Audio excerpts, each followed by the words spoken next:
Aerokinesis Tutorial.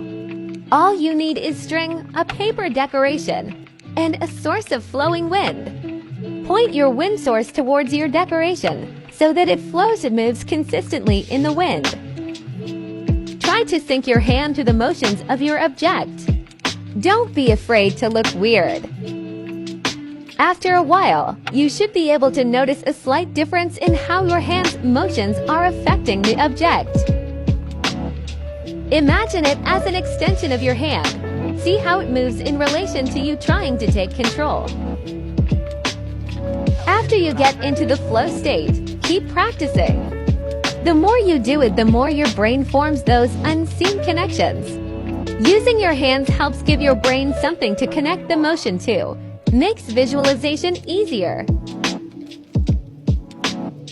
Peace and blessings, my fellow avatars in training.